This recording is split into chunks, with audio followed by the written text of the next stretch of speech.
Very good morning. तो MCQs not only for MMB first year second year बल्कि वो aspirant जो आगे विभिन्न एग्ज़ाम देने हैं बेटे तुम में भी, तो इसके लिए ज़रूरी है कि पूरी तैयारी होनी चाहिए। तो आज शुरुआत करते हैं। ये इग्निशन सर्किट है। इग्निशन सर्किट किस में होता है? इग्निशन सर्किट किन में वाहनों में होता है? जोर से बोल। पेट्रोल इंजनों में। और इग्निशन सर्किट में इग्निशन सिस्टम के दो सर्किट होते हैं, एक प्राइमरी सर्किट और दूसरा सेकेंडरी सर्किट। तो यहाँ पर क्वेश्चन है the three components of primary ignition circuits are. इसमें बहुत सारे ऑप्शन दिए हुए हैं, वो पढ़ने का टाइम नहीं है। सीधे the contact breaker, ignition switch and condenser. Ignition switch, contact breaker and condenser. The component of secondary ignition circuit include the secondary winding of ignition coil, distributor rotor, distributor cap and spark plug. जो primary circuit है उसमें जैसे ignition switch on करते हैं तो जो primary coil है वह मैग्नेट बनती है। कब? जब पॉइंट चिपका हुआ रहता है। अगर पॉइंट खुला हुआ है तब वो करंट प्राइमरी वाइंडिंग में नहीं जा रहा है। प्राइमरी वाइंडिंग में करंट तब जाएगा जब इग्निशन पॉइंट, जब CB point contact breaker point चिपका हुआ होगा। वो एक स्विच है। जब स्विच ऑन करोगे तभी लाइट आएगी। आगे बात समझ में? तो प्राइमरी सर्किट में है ignition switch, CB point and condenser. And secondary winding में हो गया, सेकेंडरी सर्किट में हो गया secondary winding, ignition coil, distributor, rotor. यह सेकेंडरी वाइंडिंग इग्निशन कॉइल के अंदर ही होती है। Secondary winding of ignition coil, एक प्राइमरी वाइंडिंग और दूसरे सेकेंडरी वाइंडिंग। जैसे ही पॉइंट खुलता है तो जो प्राइमरी वाइंडिंग में बना हुआ मैग्नेटिक फ्लक्स है वो कोलैप्स होता है, जिससे सेकेंडरी वाइंडिंग में एक हाई वोल्टेज सर्ज होती है और वही फिर वहाँ से डिस्ट्रीब्यूटर कैप में आती है, फिर रोटर में जाती है। फिर रोटर जिस टर्मिनल, स्पार्क प्लग टर्मिनल के आगे खड़ा है, सीधे से वो उस रास्ते से स्पार्क प्लग को चली जाती है। तो समझ में आ गई। सेकंड है the component of secondary ignition circuit include the secondary winding of ignition coil, distributor rotor, distributor cap and spark plug. The primary winding of ignition coil consist of a few turns of thick wire. Few turns means 250 से अधिक turns होते हैं मोटे wire के। Contact breaker points are generally made of tungsten के बने होते हैं, क्योंकि उन्हें बार बार खुलना और बंद होना है, खुलना और बंद होना है। जब खुल रहा है तो उसमें स्पार्क हो रहा है, और वो जब बंद है तो तब भी वह गर्म हो रहा है। तो जब वो खुल रहा है तो इनर्शिया के कारण वो खुलने में थोड़ा सा देर ही लगाता है, जिस कारण उसके अंदर एक स्पार्किंग होती है। उस स्पार्किंग को, उस किकबैक करंट को एब्जॉर्ब करने के लिए ही कंडेंसर लगे हुए रहते हैं। Next the dwell is. Dwell क्या है? The time for which the points remain closed. जब पॉइंट बंद रहते हैं। समझ में आ रही बात? और उस पॉइंट को खोलता कैसे है? यानी जो डिस्ट्रीब्यूटर की केम है, केम का वो वाला हिस्सा जो फ्लैट है। Excessive contact breaker gap results इन। जब कॉन्टैक्ट ब्रेकर को फिट किया जाता है तो उसके बाद उसका गैप एडजस्ट किया जाता है। उस समय फ्लाईव्हील को टाइमिंग मार्क पे लाके सीबी पॉइंट को जस्ट रेडी टू ओपन हालत में करके फिलर गेज डाल के उसके गैप को एडजस्ट किया जाता है। एक क्वेश्चन और आएगा। तो हमारे पास डाटा मारुति का कितना होता है, उसमें सुजुकी में था पहले, अब तो वो ये सब चले गए हैं, फिर भी गाड़ियाँ चल रही हैं उसका होता है 0.35 mm। Excessive contact breaker gap results in advance timing. The spark occurs when, spark कब होता है? जबकि सीवी पॉइंट खुलता है।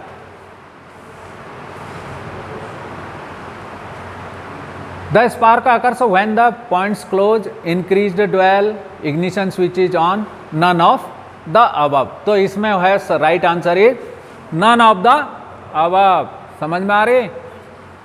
जब पॉइंट क्लोज है उस समय स्पार्क नहीं होता, उस समय प्राइमरी वाइंडिंग की इग्निशन कॉइल की जो प्राइमरी वाइंडिंग है उसमें मैग्नेटिक फ्लक्स बनता है, फील्ड बनता है। इंक्रीज्ड ड्वेल से कोई मतलब नहीं है, इग्निशन स्विच तो ऑन होगा तभी करंट आगे को जाएगा। लेकिन होता कब है? जब पॉइंट खुलता है तभी स्पार्क होता है। तो इसमें none of the above. Contact breaker points are opened by the cam and closed by the spring का tension. The dwell angle of a 6 cylinder engine compared to a 4 cylinder engine is less.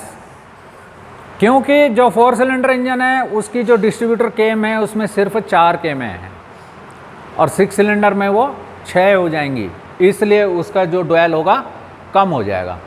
The contact breaker gap is set most accurately by means of a dwell meter and feeler gauge से होता है, but most accurately dwell meter से होता है। काम चलाने के लिए हम फीलर गेज से कर देते हैं, पर वो एक्यूरेटली होता है ड्वेल मीटर से।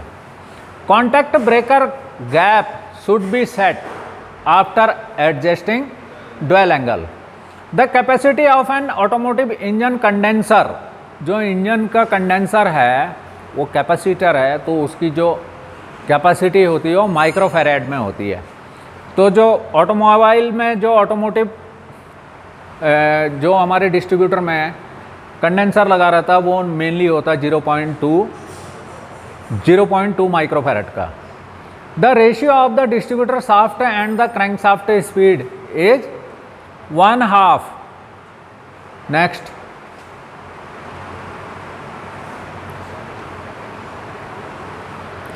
The centrifugal advance mechanism provides ignition advance proportional to, आगे मत बढ़ाना भी। सेंट्रीफ्यूगल एडवांस मैकेनिज्म, सेंट्रीफ्यूगल होता क्या है? जब भी कोई वस्तु अपने धुरे पर घूमती है तो सेंट्रीफ्यूगल फोर्स क्या करता है? बाहर की तरफ को। और जब स्पीड कम होती है तो सेंट्रीफ्यूगल फोर्स का प्रभाव कम होता है, और जैसे जैसे स्पीड बढ़ती जाती है तो उसका प्रभाव बढ़ता जाता है। तो ये जो सेंट्रीफ्यूगल एडवांस मैकेनिज्म है ये किस लिए लगा हुआ है? अकॉर्डिंग टू इंजन स्पीड के अनुसार टाइमिंग को एडवांस करने के लिए। Vacuum advance mechanism operates eight light engine load. जब इंजन लोड, यहाँ पर इंजन लोड आ रहा है, लोड का मतलब ये नहीं तो कि तुम्हारी गाड़ी में कितनी सवारियाँ कितना सामान है। ये लोड का क्या मतलब है कि एक्सीलरेटर पेडल कितना दबा हुआ है, इंजन का लोड है ये। तो जब इंजन का लोड कम है, एक्सीलरेटर दबा ही नहीं है, तो उस समय टाइमिंग, इंजन ठंडा भी है तो टाइमिंग को एडवांस करना है, तो वहाँ पर यूज किया जाता है vacuum advance mechanism operates at high engine load. Ignition timing can be adjusted by a stroboscopic light. किसके द्वारा? स्ट्रोबोस्कोपिक लाइट होती है वो, टाइमिंग लाइट कहते हैं जिसको। उसे फ्लाईव्हील के पास लगाते हैं, जैसे ही टाइमिंग मार्क आता है तो ये एक नियॉन, उसके अंदर एक लाइट जलती है, और यदि वो टाइमिंग मार्क आगे पीछे जा रहा है तो जाकर डिस्ट्रीब्यूटर के माउंटिंग बोल्ट को थोड़ा सा लूज करके उसे घुमाकर टाइमिंग को एडजस्ट किया जाता है। उस लाइट का नाम है stroboscopic light. The commonly used material for insulator of spark plug. Spark plug के यह है बॉस का स्पार्क प्लग इंसुलेटर टिप। ये जो अंदर वाला है ये क्या है? जो ये काला सा दिखाई दे रहा है ये क्या है? सेंटर इलेक्ट्रोड है, और ये जो मुड़ा हुआ है ये अर्थ इलेक्ट्रोड है, ये इसके साथ मिला है। वाहन में जो बैटरी है उसका जो पॉजिटिव वायर है वो तो सीधे सेल्फ स्टार्टर और इग्निशन स्विच को आया है, और अर्थ वाला कहाँ लगा है? पूरी बॉडी अर्थ है, और बॉडी से फिर इंजन भी अर्थ है। तो ये इंजन के हेड में लगा हुआ है, इसलिए इसमें भी अर्थ है। अब ये जो अंदर वाला है सेंटर इलेक्ट्रोड, इसमें हाई वोल्टेज आ रही है, वो लीक ना हो इसके लिए ज़रूरी है कि यह इंसुलेटेड होना चाहिए। तो ये जो इंसुलेटर है ये किस मटेरियल का बना हुआ है? Question is this. कहाँ है? Spark plug having white insulator tip indicates और not. Material for insulator of spark plug is alumina. क्या है? इस मटेरियल का नाम है एल्यूमिना, या चीनी मिट्टी हिंदी में लिखा होगा। Compared to the life of a spark plug of 2-stroke engine, the spark plug life of a 4-stroke two stroke engine की तुलना में 4-स्ट्रोक इंजन की लाइफ होती है लगभग 2 गुनी स्पार्क प्लग की लाइफ। यानी स्पार्क प्लग की लाइफ क्या है कि ये जो सेंटर इलेक्ट्रोड है ये इस इंसुलेटर के अंदर ना जाए या इसके लेवल पे ना आए, इसकी लंबाई भी बनी रहे, ये सफ़ेद काला या फिर किसी तरह से शॉर्ट ना हो। A spark plug may be fold, ये खराब हो सकता है, मतलब ये शॉर्ट हो सकता है, ये काम नहीं भी कर सकता, ये गंदा हो सकता है। ये यहाँ से इसका ये जो इंसुलेटर इसमें लगा हुआ है ये बिल्कुल भुरभुरा कर गिर भी सकता है। ये बहुत ख़तरनाक होता है क्योंकि ये मटेरियल गिरेगा तो कहाँ गिरेगा? सिलेंडर, इंजन सिलेंडर के अंदर, पिस्टन के ऊपर, और ये वहाँ से सिलेंडर की दीवारों को भी क्षतिग्रस्त कर सकता है। जब प्रेशर बनेगा तो ये चिपकेगा, थोड़ी चिपकेगा तो और ख़तरनाक है। चिपकेगा तो इसका मतलब हाइड्रोकार्बन है, साइड से ब्लो बाई है, जो लुब्रिकेंट चल रहा है वो ऊपर आ रहा है, वो भी सब अभी इसी में डिफेक्ट हैं। A spark may be followed by petrol, oil, lead। यदि चोक खींचा हुआ है, बार बार ज़्यादा मात्रा में पेट्रोल जा रहा है, तब भी जब इसके अंदर मैंने अभी बोला था ब्लो बाई, जब सिलेंडर लाइनर घिस जाएगा या फिर रिंग घिस जाएगा तो उस रास्ते से लुब्रिकेंट ऊपर आएगा और लुब्रिकेंट जलेगा नहीं। जलने के बाद वो इसके चारों तरफ बैठ कर इसकी भी लाइफ को कम करेगा। और जो लेड यूज होता है, लेड के अंदर एक सबसे बड़ी जो डिसएडवांटेज था वो था उसका वार्निश बनना या गोंद बनना। वो गोंद बनकर सिलेंडर लाइनर की दीवारों पर, पिस्टन पर चिपक जाता था। ठीक है, तो इसमें है all of the above. Petrol के कारण भी, ऑयल के कारण भी और लेड के कारण भी स्पार्क प्लग फोल्ड हो सकते हैं, यानी ये खराब हो सकते हैं। Spark plug having white insulator tip, हाँ, ये स्पार्क प्लग की इंसुलेटर टिप सफ़ेद हो गई है। अभी वो स्कूटी खोली है, उसका स्पार्क प्लग दिखाया नहीं तुमने। स्कूटी खोली थी, सर्विस हुई थी, स्पार्क प्लग उसका साफ कर दिया, फिट भी कर दिया। उसको एक बार दिखाना था कि उसको चेक करना था कि उसकी टिप कैसी है। Spark plug having white insulator tip indicates over and advanced ignition. वो एडवांस इग्निशन की निशानी है अगर यहाँ सफ़ेद है। A spark plug with a black centre insulator indicates. ये जो बीच का अभी इंसुलेटर दिखाया सफ़ेद है, एकदम वाइट है क्योंकि ये एकदम नया स्पार्क प्लग है, पर ये लगा हुआ है और ये पूरा काला हुआ है। तो इसका कारण क्या क्या हो सकते हैं?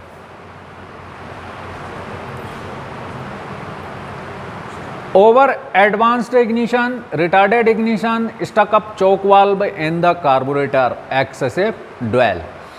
तो जब चोक खींची हुई रह जा रही है और स्टार्ट करते हैं, सवेरे सवेरे स्टार्ट नहीं हुआ, तो हमारी मोटरसाइकिल, खासकर मोटरसाइकिल वाले खींच रहे हैं, चोक खींच के स्टार्ट करते हैं और उसको रिलीज करना भूल गए। वो मोटरसाइकिल स्टार्ट हुई, खूब रेस दी और चल दिया, थोड़ी दूर जाकर वो फिर बंद होना है, उसको बंद होना ही है। क्यों होना है? जब चोक खींची रहती है तो उस समय ज़्यादा पेट्रोल जाता है। अब पेट्रोल इतना ज़्यादा हो गया है कि वो जल ही नहीं रहा, तो फिर वो वाहन बंद हो जाता है। तो इसका जो right answer is stuck up choke valve in the carburettor. Next, the number of winding in the stator of an alternator is, alternator के स्टेटर में वाइंडिंगों की संख्या होती है 3। द नंबर ऑफ वाइंडिंग्स, चलो 2 बार हो गया। The output of an alternator is controlled by, alternator की जो आउटपुट वोल्टेज है वो किसके द्वारा कंट्रोल होती है? वोल्टेज रेगुलेटर के द्वारा। The thermistor is used in an alternator regulate to, thermistor लगा होता है अल्टरनेटिंग सर्किट में। क्या लगा रहता है?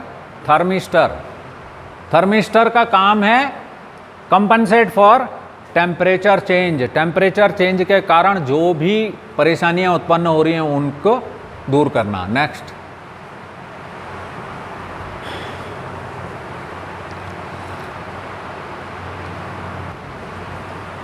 In a DC generator magnetic field is produced in the stator या फील्ड वाइंडिंग। डीसी जनरेटर होता है डायनामो। डायनामो में 2 पोलसू लगे रहते हैं जिनमें घोड़े की नाल की तरह मैग्नेट लगा रहता है और उसके ऊपर वाइंडिंग लिपटी रहती है और वो फिर वाइंडिंग आपस में अंदर से जुड़ी भी रहती है। और जैसे इग्निशन स्विच ऑन करते हैं तो उस वाइंडिंग को करंट मिलता है जिससे वो मैग्नेट बन जाती है, और जब उसके बीच में आर्मेचर घूमता है तो उसके द्वारा फिर इलेक्ट्रिसिटी प्राप्त होती है। तो यहाँ पर स्टेटर लिख रखा है, तो स्टेटर का मतलब जो खड़ा रहता है, समझ में आ रही? स्टेटर माने जो खड़ा है, रोटर जो घूम रहा है, तो फील्ड वाइंडिंग को या स्टेटर को दी जाती है। The 3 units content in a regulator for automobile DC generator, जब ये जनरेटर चल रहा है तो ये स्पीड के अनुसार, कम स्पीड पर कम विद्युत धारा उत्पन्न कर रहा है, स्पीड बढ़ रही है तो विद्युत धारा ज़्यादा हो रही है। पर फील्ड वाइंडिंग को मैग्नेट बनाने के लिए पहले इसको करंट दी जा रही है। समझ में आ रही बात? पहले डायनामो को करंट दी जा रही है, वो मिल रही है बैटरी से, और तब जब ये चल रहा है, चलने के बाद जो आउटपुट दे रहा है उससे बैटरी चार्ज होनी है, हॉर्न बजना है, लाइटें चलनी हैं और वाइपर मोटर चलनी है, दुनिया भर के काम होने, इलेक्ट्रिकल काम, वो सारे इसी के ऊपर डिपेंड कर रहे हैं। जब तक ये बैटरी भी चार्ज होनी है और अन्य इलेक्ट्रिकल एसेसरीज भी प्रॉपरली काम करने वाली होनी चाहिए। तो जो ये बैटरी का करंट को पिए ना, इसके लिए लगा रहता है कटआउट। और जब ये बना रहा है, विद्युत धारा प्रोड्यूस कर रहा है, तो उसके कारण ओवर चार्जिंग ना हो तो करंट को भी रेगुलेट करना, करंट एंड वोल्टेज को। तो जो इसके रेगुलेटर में हैं वो 3 चीज़ें होती हैं, voltage regulator, current regulator and cutout relay. Next है the frequency of a vibrating contact type regulator for a DC generator is 200 per second. The charging voltage at the start of the engine is, रिक्त स्थान की पूर्ति करनी है, then when the engine is running. So the charging voltage at the start of the engine is higher than the when the engine is running.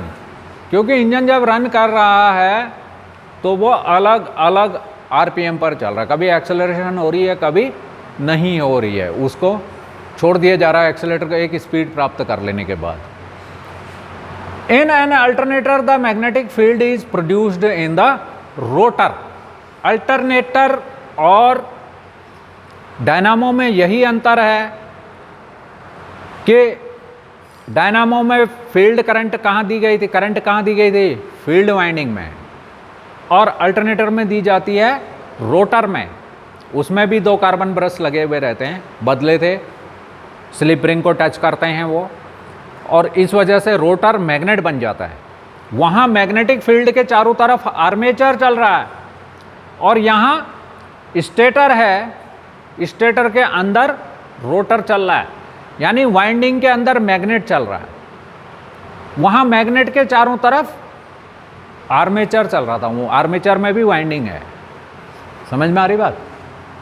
तो इन an alternator the magnetic field is produced in the rotor.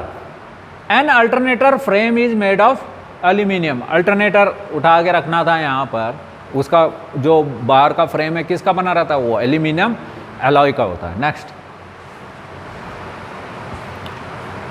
ये battery से संबंधित है। The colour of positive plate of a lead acid battery is, कैसी होती है lead acid के positive plate का कलर कैसा होता है, ब्राउन, वो ग्रे कह रहा। The colour of negative plate of a lead acid battery is, ये होती है ग्रे। पॉजिटिव प्लेट का रंग होता है भूरा, ब्राउन, और जो नेगेटिव प्लेट होती है उसका रंग होता है grey. The positive plate of a lead acid battery has PbO2 lead peroxide. The negative plate of a lead acid battery has only Pb with थोड़ा बहुत एंटीमनी मिलाया जाता है। Battery electrolyte consist of approximately by volume. Volume के हिसाब से battery का जो इलेक्ट्रोलाइट है उसमें क्या होता है, कितनी कितनी होती है, 35% sulphuric acid and 65% water. To increase output voltage battery cells are connected in series. जो ऑटोमोटिव यूज वाली है कोई भी बैटरी है, उस बैटरी में 6 सेल हैं, प्रत्येक सेल की वोल्टेज है 2 वोल्ट, तो 6 की कितनी हो गई 12 वोल्ट, और वो ही 6 सेल आपस में सीरीज में कनेक्ट होते हैं, तब बनती है एक पूरी बैटरी। तो ये जरूरी है, बैटरी का जो इलेक्ट्रोलाइट है उसमें क्या है, इसका हो गया। अच्छा, next, the capacity of a battery is determined by the number of plates per cell. एक तो कितने प्लेटों की बैटरी है इसके ऊपर डिपेंड करता है, और दूसरा साइज ऑफ प्लेट्स, प्लेट्स का आकार क्या है। Sulphuric acid and 65% distilled water, उधर वाटर लिखा हुआ था, उसको अगर कभी स्किल टेस्ट में पूछते हैं तो कैसा पानी, नदी का पानी, धारे का पानी, नौले का पानी, बिस्लरी का पानी, कैसा पानी, कौन सा, डिस्टिल्ड वाटर, बाकी और कुछ नहीं।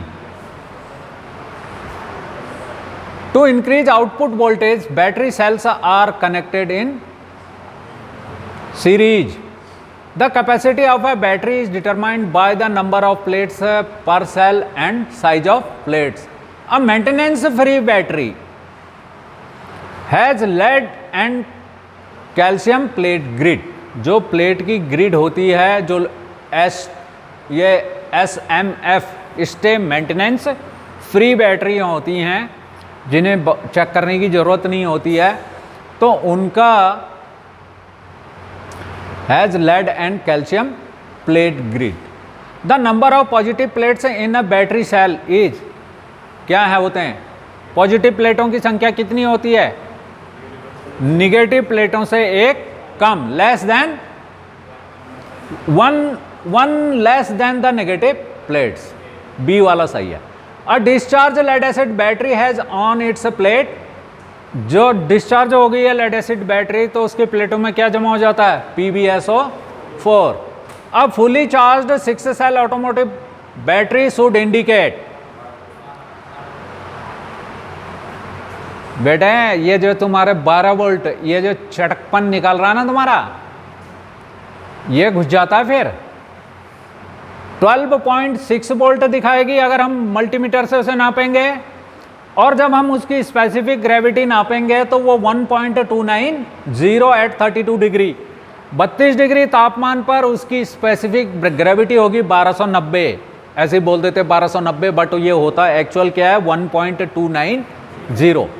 आम भाषा में क्या कह देते हैं उसको, 32 डिग्री पर 1290 की ग्रेविटी भी आ रही है, और हमने मल्टीमीटर लगाया तो उसमें 12.6 वोल्ट भी दिखा रहा है। तब इसका मतलब है कि ये बैटरी पूरी तरह से चार्ज है, फुल चार्ज है।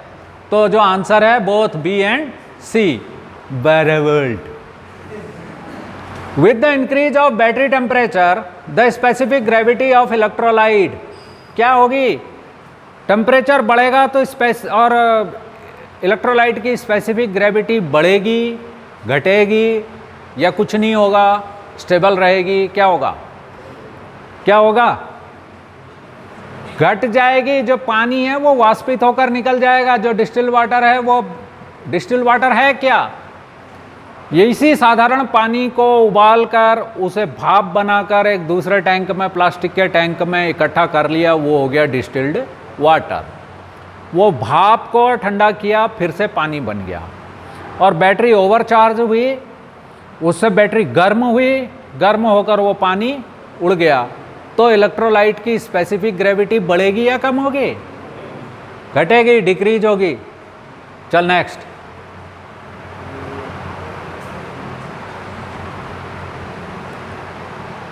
ये हो गया था, अभी तूने पॉज किया था।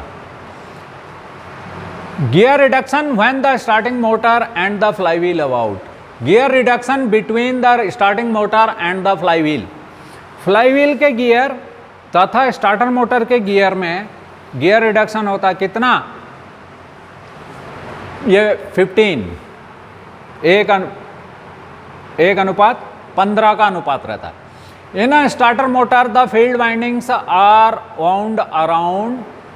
स्टार्टर मोटर में जो फील्ड वाइंडिंग है वह किसके चारों तरफ लपेटी रहती है, पोल शू के।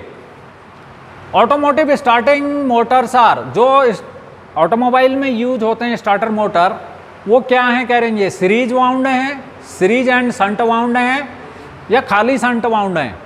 ये सीरीज भी होती है और सीरीज एंड संट भी होती हैं। तो इसका लास्ट ऑप्शन है D. The Starling torque of starter motor for cars, कारों के जो स्टार्टर मोटर हैं उनका स्टॉलिंग टॉर्क होता है 10 से 30 Nm। Inertia type drives are commonly played in, ये जो स्टार्टर मोटर हैं ये inertia type, axial type, coaxial type, कई टाइप के होते हैं।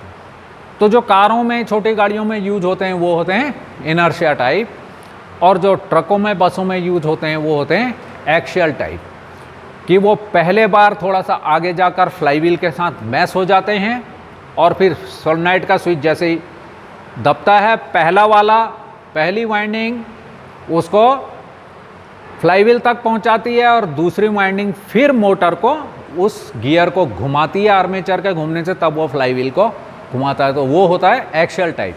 तो इनर्शिया टाइप ज़्यादातर most commonly used in cars.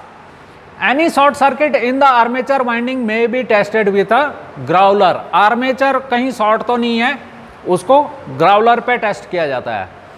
Continuity in the field windings can be tested with a multimeter. Continuity, तार की कंटिन्यूटी किसके द्वारा टेस्ट की जाती है, मल्टीमीटर के द्वारा।